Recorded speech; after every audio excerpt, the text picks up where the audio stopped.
Hi, everybody. Welcome back to the Bridge Mentoring podcast. I'm joined by Adam. Hello. And who have we got here? We've got your dog, Ruby. We've got my dog, Ruby, who's going to be joining in the background for the video. She sometimes likes to sit up on the desk and just kind of watch what I'm doing. She's a happy little girl. She'll just nap. She'll sleep. And occasionally have a little pat on the head, won't you, girl? There you go. Now she's in focus. There she is. But Ruby has only one eye because of a fortunate accident that happened. But Ruby's fine. Oh. Ruby's great. Ruby's having a great time. She does well. She acts no different. You could call that a success story, which is what we're going to talk about this week. Success stories. Success stories. Yeah. So we're going to talk about all sorts. Different people mainly, like Anthony Hopkins, who is diagnosed with autism. Did you know that? The actor, Anthony Hopkins, has autism. That he does. Yeah, and he's very famous and very good. Very famous. Very good at acting. I quite like Anthony Hopkins. One of my favourite films he's in is Meet Joe Black, where he plays as the man that Joe Black visits. I'm not quite sure if it's a very vague description. The man that Joe Black visits, but he is. It's a good movie with Brad Pitt, I think. You've got to love a bit of Brad Pitt. Yeah, but they had no issue making that movie. They had a great time, from what I understand. And then they also made other movies with Anthony Hopkins. They made it. The industry made movies with Anthony Hopkins. Do you know any movies with Anthony Hopkins that I'm not naming? Silence of the Lambs. Oh, that's a cult classic, that one. I think a lot of people like Silence of the Lambs. Ruby, I still haven't seen it. I still haven't seen Silence of the Lambs. I need to at some point. But I'm not a big horror guy, so... Well, that's fine. But no, Anthony Hopkins, I actually watched an interview with him where he was talking about how he was he felt so blessed to have had the life he's got and everything like that, and how he feels that everyone can be successful. They just need to go for it, to try. Because he had no idea when he started his journey, he was going to end up where he did. He's a really famous actor. But there you go. So acting, something that I've considered maybe in the future. Wow. Maybe when I'm Anthony Hopkins' age, who knows? Well, just do voice acting at I've done a bit of Hopkins' age. I might just do acting. Who knows? Wow. Maybe I'll be an actor. Wow. Maybe. Yeah. Do you know any people that have got a diagnosis of ADHD or autism or anything that you consider a success story? Chris Packham. Who's he then? What's he up to? Yeah, he does a nature documentary on the BBC, which still is it's like Gardener's World, but a bit more out there. I can't remember the full title of it. Okay. But he's also done 2 series of, well, technically 1, but then he done another one of 2 other things. So he's got Inside Our Autistic Minds. So he talks to 4 people who are either high functioning, non-verbal, all of that kind of jazz, and he wants them to express how they feel through the mediums of either film or poetry or something like that, or music. And I watched it, and it was a tearjerker for the first 2 because it hits home. I feel like you can see through some bits and pieces, you can see yourself in a way. So I saw myself in a fair few bits. Yeah. But so has he got autism and ADHD or autism? What's he got? I think he's just got autism, if I remember correctly. Chris Packham. He is diagnosed with Asperger's. Ah, okay. And he loves his documentaries on Earth. Springwatch. He does Springwatch? I've heard of Springwatch. Oh. Yeah, he does a lot of the watches, kind of like wildlife thing. That's his kind of specialty, as it were. Oh, okay. So he's done... All right. Talking about wildlife, that reminds me of Greta Thunberg. She said that autism is a superpower. Yeah. Maybe he and Greta could work together, on something to do. That'd be one hell of a series. It would be interesting. I feel like the dynamic between autistic people, or anyone who's neurodivergent, ASD, anything like that, anyone, is always quite interesting. There's a bouncing there. There's the same frequency. There's an energy. That would be interesting. Yeah, because Greta said... But what I don't know how they would do it though, because I feel like Greta would be more thinking, oh, we can put this as like a environmental kind of thing, whilst Chris is thinking, no, I want to show off the pretty birds. Do you know what I mean? Like, I feel maybe like that's part of the dynamic, conflict. You know, maybe Very there's a scene where they're sat together in a park, and Greta says, you know, in I'll try to doing some German here, look at all the pretty birds, and wow, maybe he says, yes, let's take a picture of them, and then, you know, Greta wants to go and save them from some danger. I feel like that went nowhere, but you know, anyway, the point is, it could be good, it could be interesting, it could be very interesting, but they've done well. I mean, Greta's obviously, not only is she famous, but she's an activist, and she's not been held back by her autism. She says it's helped her to focus on things, helped her to kind of have a passion for things. Obviously, you know, her exact quote I don't have to hand, but she said how it's really been a superpower for her, and I feel like it can almost supercharge things.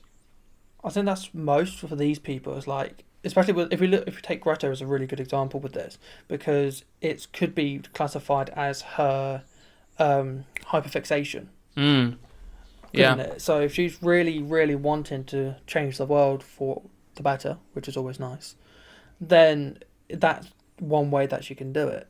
Yeah. And she'll then search everything. She'll be really knowledgeable and all that kind of stuff. And I think it's actually quite interesting in that. I agree. That's great.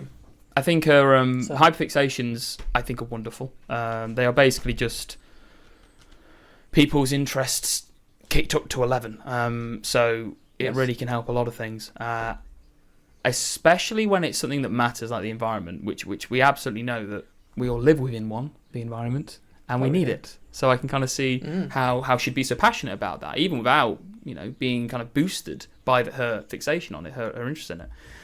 But yeah, anyone else? You know, anybody else? I think you mentioned somebody that's written some books to me. Yes. So there's a person called Ellie Middleton. She's a social media influencer, talking mainly about ADHD and autism that she both has, and I think she mainly promotes it for like in females because there's a lot less. It's underdiagnosed, yeah. Or at least it was. I don't know what the case is today. I don't know if it's the same today. I think there's been a lot of work towards that. Yeah, so she does a lot of things like that. You sent me a quote earlier for all of this. I did to do with Ellie. You did, yeah. So Ellie has diagnosed her ADHD in 2021 in October, and her autism in April 2022. So she got them quite close together then. Yeah, and what she calls it is her second birthday. So I feel for her it's like the reinventing of what she can now do, which I think is actually quite poetic in a way. And as we've already said, that she does have some books. One of them, which is her first book, which is called How to Say Goodbye to Should, Would and Could. Oh. Which is, I think that's a way of mindset, because it sounds like a mindset kind of book.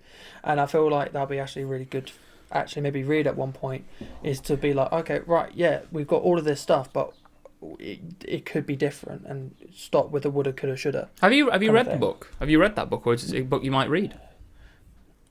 Possibly, and also it's a second book. I got my dates wrong. Ah. So this one was done in 2024. Okay. The first book was called Unmasked. The Right. Ultimate Guide.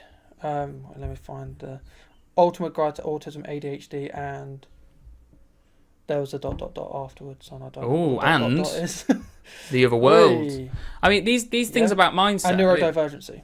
Neurodivergency, I see. Yeah, mindset's important. You know, just to touch upon my perspective on it all and success stories, I think success is really a framework for a person's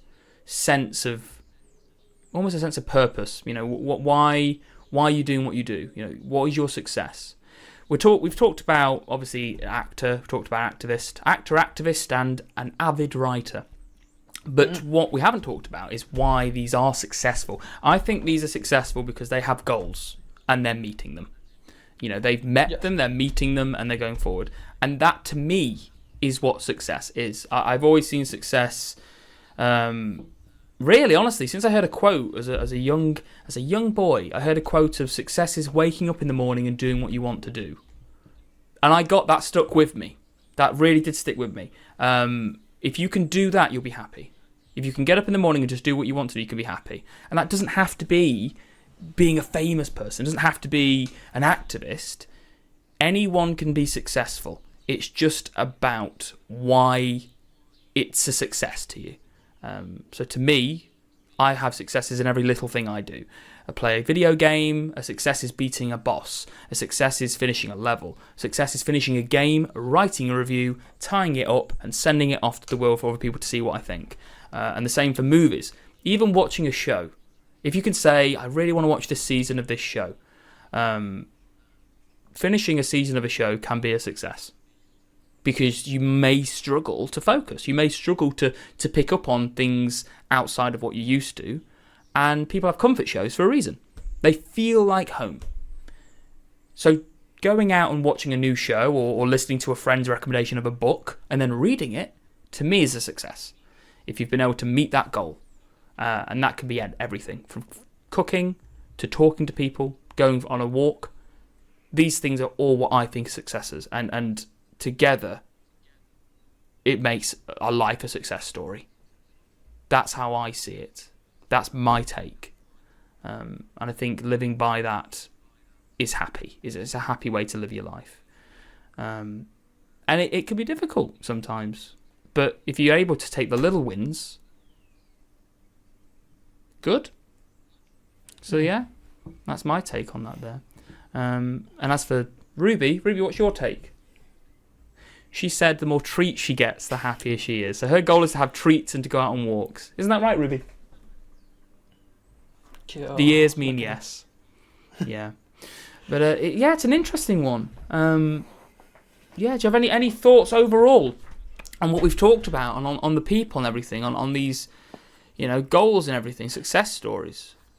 I think if we look at Chris Packham and Ellie Middleton, I think they're the people who are more influential nowadays. Like Greta, when she first came onto the scene, 100%, did actually do quite a lot for the community. But Ellie's still doing it. She's still advocating and all that kind of stuff, and it's actually quite interesting. Do you feel inspired? Do you feel inspired by Ellie? A little bit, yeah. I would say so. Because she has a way of dealing with things which I think is quite unique. But then she goes on holiday like every other month for like 6 weeks. And then she surfs and all that kind of that would be lovely. Like dopamine hit. I know, wouldn't it? Wouldn't it just? And I think with Chris Packham, with the way he's conducted himself with the Inside Autistic Minds and ADHD Minds as well, which is the second thing he did, was actually very, very good, because he did his research, he did everything properly, and it wasn't a dudge of a show. It wasn't that. There's been so much stuff through the time of like films, TV, all of that stuff, which people didn't appreciate the neurodiversity of, which I think will also be another episode at some point, talking about the representation in TV and media over time. We're talking about communication soon, actually. Might be next week. That's where communication, we've got somebody coming in that's actually quite qualified to talk about communication and language and around autism and kind of the discourse and the history, where it started, where it is now, where it's going. I've mentioned before, there are many different ways to describe your own neurodivergent, and even there's more technical ways, there's official ways, there's the ways the government communicates about it. I think you're right. I think the history of these things, the representation, along with language, they form a picture, don't they?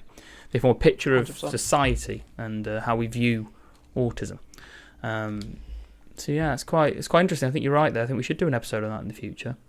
It'll be good fun. That would be good. Yeah. But yeah, I'm pretty sure next week's we're going to be having that language discussion with somebody called Ebony. So that's in the calendar, folks. Yes, and I think Adam's going to be doing an episode as well with somebody on Lego. Yes, which will be a very, very. I think it'll be a very non-serious kind of. That's good. We like that. Yeah. Which would be nice, because there's been, as I said to you before we started recording, there's been new set's been announced. There's been a new set. Well, hold them back. Tell the people next week or the week after. I think it'll be the week after. We'll see. But that's going to be a good one. And that to me is a success story about you. You found a passion that you've got. I'm talking to the camera, but I'm looking at Adam here. And you found a passion you've got, and you've been working towards building a collection. To me, that's a success. That's a success story. Someone's found something they like, and they're growing it. Yep. So you should feel proud of that. It's good. Not everybody builds up collections. Some people find it overwhelming, which is fair enough. But the fact that you're able to say, I like this, I'm going to get more. I like that. It's good. It's good. But it's also like my vinyl collection as well. I've got a vinyl collection. Oh, doubling down. Got a vinyl collection. Double success right there. It does need improving though. I need a couple more vinyls to make it a little bit better. Well, vinyl's back in fashion. You've got time to do that. They are. Absolutely. But then the only thing is though is money then, which is then the key thing. If they're back in fashion, they're going to be more. So the endless struggle of the balance of vinyls and economy and all this jazz. But that's something for another time. Okay, well, I think that was great. I think that's a good talk. Nice little dip into this and that. See who's out there. If you're going through something right now, keep going.